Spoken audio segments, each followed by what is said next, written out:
Assalamualaikum warahmatullahi wabarakatuh. Perkenalkan, nama saya Ali Akbar Maulana Amri dengan NIM 05267297, mata kuliah pengembangan produk agribisnis.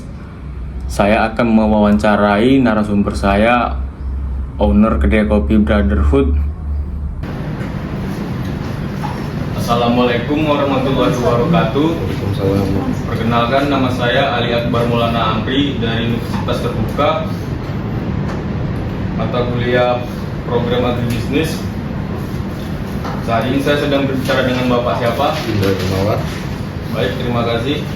Saat ini saya sedang menjalankan tugas praktek mata kuliah pengembangan produk agribisnis tentang menggali dan penyaringan ide produk di daerah Kabupaten Serdang Bedagai. Tujuan saya datang ke sini untuk memperoleh informasi tentang memahami proses pengembangan produk inovasi olahan hasil pertanian di sini. Baik Pak, saat ini saya akan mewawancara Bapak dan ada beberapa pertanyaan di sini. Yang pertama itu potensi kopi. Bagaimana Pak pendapat Anda tentang peluang usaha berbahan dasar kopi secara umum? Kalau kita bicara potensi saat ini, memang industri kopi dari 2013 ya, mungkin 2013 sampai sekarang ini memang masih kita bilang industri yang sedang naik daun. Nah, bisa dibilang naik daun karena emang sekarang ini kopi ini bukan lagi jadi gaya hidup, tapi memang sudah jadi kebutuhan. Nah, potensinya itu karena kan kayak dulu tuh dari zaman nenek moyang sebenarnya kan kopi kan sudah ada. Nah, dengan sekarang pengembangan dari 2013 itu masa transisi dari kopi yang tradisional sekarang ke kopi yang modern. Jadi ya potensinya makin besar. Ya mungkin sampai 20-30 tahun lagi mungkin ada transisi lagi dari kopi yang sekarang. Jadi bagaimana cara menikmati. Jadi ya memang kalau kita bicara potensi ya sangat panjang, masih sangat luas potensinya. Terima kasih Pak. Apakah menurut Bapak masyarakat cukup tertarik dengan inovasi produk yang berbahan kopi? Kalau kita bicara bagaimana ketertarikan masyarakat ya, kita sejauh ini melihat grafik pembeli itu ya semakin tahun makin naik, bukan makin menurun, cuman dia terus melonjak. Iya. Tidak ada penurunan berarti ya? Penurunannya nggak ada, bahkan terus naik. Jadi memang kalau kita bilang berarti kan ketertarikan masyarakat kan berarti lebih baik. Apalagi ke anak muda ya Pak? Benar, anak muda itu kan sekarang kayak dulu kan mungkin kan dulu kan kayak orang tua yang minum kopi. Nah, masih bermindset gitu. Nah, cuman kan sekarang kan banyak kopi-kopi yang memang semua kalangan bisa nikmatin. Iya. Jadi banyaklah ketertarikan. Tantangan apa yang biasa dihadapi ketika mengembangkan usaha olahan kopi ini Pak? Kalau tantangan, kalau menurut saya yang pertama pasti edukasi ya. Karena kan banyak tuh yang kayak saya nggak bisa minum kopi. Ya lambung. Nah, saya sakit lambung. Nah, sebenarnya kan kalau kita bicara yang seperti itu kan kita lebih mengedukasi bahwasanya kayak kalau kita mau minum kopi itu kita dalam kondisi fit dalam arti itu sudah makan. Ya, kita sudah makan, perut sudah terisi. Nah, sakit. kalau memang punya riwayat asam lambung atau MA atau GERD gitu kan, mungkin bisa kita nggak salah untuk nanya ke baristanya gitu. Biasanya kalau dikurangin. Nah, kopi itu robusta atau arabica. Berarti dia Pak, robusta dan arabica ini ada berpengaruh. Kalau robusta kan tingkat kafein lebih tinggi daripada arabica. Jadi memang kalau yang memang punya riwayat asam lambung lebih kita saranin ke arabica. Sebenarnya soal edukasi sih. Ya, ini untuk lambung ini ya, lebih bagus di arabica dia lambung ini. Iya. Pak, menurut Bapak nih Pak, apa Pak ide-ide produk kopi seperti ini memiliki peluang untuk dikembangkan? Kalau untuk dikembangkan banyak ya. Kayak contoh yang sekarang kan banyak perpaduan antara kopi dengan susu, dengan sirup-sirup, mungkin rasa-rasa kan. Nah, mungkin lebih ke kopi yang dicampur dengan rasa-rasa lah, itu yang paling gampang lah mengembangkan. Ya, dan untuk milenial atau Gen Z ini emang biasanya suka yang campur-campur dia. Iya, es kopi susu. Susu. Bagaimana Pak cara melihat produk kopi mana yang cocok untuk dijadikan usaha? Maksudnya gimana? Ya untuk jadikan usaha seperti minuman tadi atau untuk yang kue-kuean gitu. Oh, banyak sih sekarang tuh banyak yang kayak mereka kayak petani itu kan mereka kan jual cherry. Kopi kan saat dipetik kan dia masih berbentuk seperti cherry. Masih buah. Nah, Ya, buah. dan setelah mereka panen kan ada proses pasca panen. Pasti kan kulitnya itu dilepas. Kulitnya dilepas itu sekarang banyak mereka dikeringkan dan mereka mengolah kulit cherry kopi tadi jadi teh. Itulah namanya sekarang teh praskara. Ada juga jadikan ampas nih. nah bisa jadi produk kecantikan kayak ampas bubuk kopi itu ampasnya banyak diolah lagi jadi lulur untuk kecantikan. Ada juga yang sedikit tidak sedikit juga yang untuk jadi pupuk. Jadi banyak berarti ini ya. Banyak manfaat tuh. Manfaat dan ya. Nah, ini untuk drip bag kopi ya Pak. Apakah produk kopi praktis seperti drip bag berpotensi diminati konsumen? Kalau drip bag banyak sudah mulai diminati karena mungkin contoh yang pekerja yang tidak punya waktu untuk duduk di kedai kopi ya, mereka banyak praktisnya tuh ya drip bag untuk ngopi di kantor atau memang ngopi di rumah. Itu oke sih, ya lebih kalau bahasa kita lebih satsat lah karena mereka nggak punya waktu untuk nongkrong di kedai kopi. Lebih simpel berarti ya? Iya lebih simpel. Untuk di rumah atau di kantor direkomendasiin sih. Nah, ini untuk bagaimana pendapat Bapak nih tentang pemanfaatan ampas kopi menjadi produk non kopi seperti sabun atau banyaklah pokoknya. Makanya tadi yang saya bilang tadi kan kayak sekarang tuh sudah banyak pengolahannya kayak lulur untuk kecantikan, ya sabun ya ada juga. Sekarang kan ada juga yang buat parfum aroma kopi ya. Mungkin itu pengolahannya dari situ. Juga bisa itu. Iya. Lilin aromaterapi. Nah, baik Pak. Bagaimana nih Pak pandangan Bapak tentang yang tadi saya bilang lilin aromaterapi itu yang berbahan kopi? Lilin aromaterapi.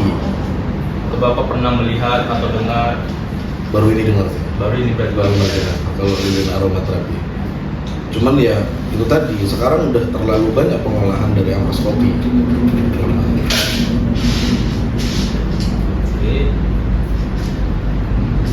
Apakah Pak olahan makanan seperti pai kopi menurut Bapak dapat menarik minat konsumen? Kalau menurut saya di tahun-tahun sekarang ini semuanya serba kopi. Iya, makanan tuh kayak banyak sih makanan kayak ada beberapa brand besar yang memang mereka punya olahan roti yang memang bercita rasa kopi, ya banyak seperti itu. Dan saya rasa juga, nah kalau pai kopi ya mungkin saya rasa potensinya bagus ya, karena mungkin selama ini orang mikirnya kayak yang apa kayak roti dan brand besar tadi saya bilang udah roti nah diolah sekarang jadi pai, kan mungkin orang sekarang kan mikirnya masih pai susu. Ya, nggak tahu satu ada pai kopi. Ya, menarik sih, saya menarik dan berpotensi sih kalau menurut saya. Bagaimana nih Pak pendapat Bapak, pandangan Bapak nih tentang tren minum kopi yang difermentasi itu Pak? Banyak. Nah, kalau kita bicara tren minum kopi fermentasi, kita harus tahu dulu nih, kita fermentasinya pasca panen atau fermentasinya bahan jadi. Kalau udah seperti bahan jadi seperti cold brew itu Pak? Punya potensi besar kalau menurut saya. Karena yang pertama ya, itu pasti banyak diminati karena cold brew itu kan pasti seger. Nah, jadi ya menurut saya juga bagus lah kalau cold brew untuk tren minum kopi yang sekarang ya. Emang tuh Pak bedanya apa itu Pak cold brew itu sama kopi yang biasa itu Pak? Kalau cold brew ya pasti difermentasi. Difermentasi minimal pun 8 jam. 8 jam berarti. Ya. Kan kopi yang biasa mungkin yang biasa itu biasa dibubuhin, kopinya dibubuhin, dicampur dengan air suhu ruangan, baru difermentasi di dalam kulkas biasanya seperti itu. Kalau kopi yang biasa kan dia tidak ada fermentasi, nggak ada proses fermentasinya. Eh, menurut Bapak nih Pak, apa yang membuat suatu produk kopi bisa bersaing di pasar? Apa? Suatu Bagaimana mampu dia bersaing di pasar itu produknya? Ya, kalau kita bicara bersaing di pasar, ya kita harus pahami dulu marketnya seperti apa, target market kita seperti apa, gitu sih. Ya, jadi kalau misalnya contoh, dia sukanya nih, sukanya kopi susu yang rasa-rasa gitu. rasa. Ada yang misalnya kayak, rasa kacang, atau rasa almond, atau rasa vanilla. Ya kita sesuaikan dengan itu. Ya kita yakin pasti bisa bersaing di pasar dengan kualitas yang baik. Apakah UMKM di daerah ini cukup mendukung pengembangan produk berbahan kopi? Sejauh ini kalau di daerah ini masih kedai kopi ya.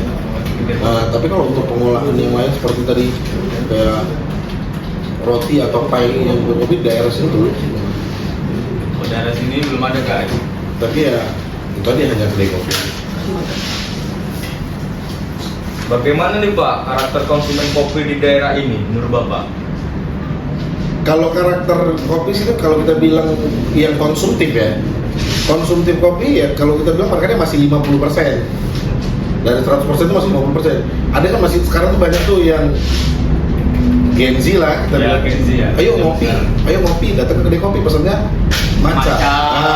Travel pad. Nah, jadi ya memang kalau kita bilang konsumen yang konsumtif itu masih 50%. Yang benar-benar pesen kopi. Iya. Dari beberapa ide ini Pak, mana yang menurut Bapak yang paling mudah untuk dikembangkan pemula sebagai pemula awal? Sebagai pemula ya masih ini sih mengembangkannya dari beberapa produk minuman masih ya. Kalau masih yang pemula. Kita bilang pemula masih paling enak, paling gampang mengembangkan tuh dari segi minuman. Tapi kalau kita mengembangkan secara contoh kayak yang pie tadi kan, itu kan mungkin ya masih pasti terlihat lebih rumit ya dibandingkan kita mengembangkan untuk dari segi minuman. Karena kan juga kalau minuman ini kan memang udah dari dulu-dulu. Iya benar. Karena kan statement orang juga kopi ini kan minuman gitu. Iya, minuman. Saran apa nih Pak yang dapat Bapak berikan untuk saya yang ingin mengembangkan produk kopi? Kalau saran untuk mengembangkan produk kopi ya, yang pertama kan pasti kalau mengembangkan produk kopi kan untuk jualan. Ya pahami dulu marketnya maunya seperti apa. Kita lihat pasar di daerah kita Iya ini seperti benar. apa. Pasarnya apa, maunya seperti apa, itulah yang kita fokuskan. Gitu. Jadi Pak, Itu aja sih. Kalau memang mau sedikit ribet ya itu tadi mungkin ke pengolahan makanan ya. kopi. Saya rasa sudah cukup Pak pertanyaan saya hari ini.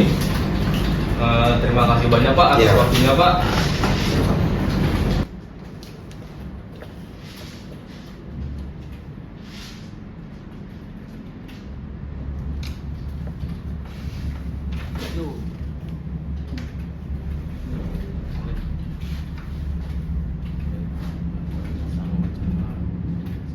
Udah stempel nggak?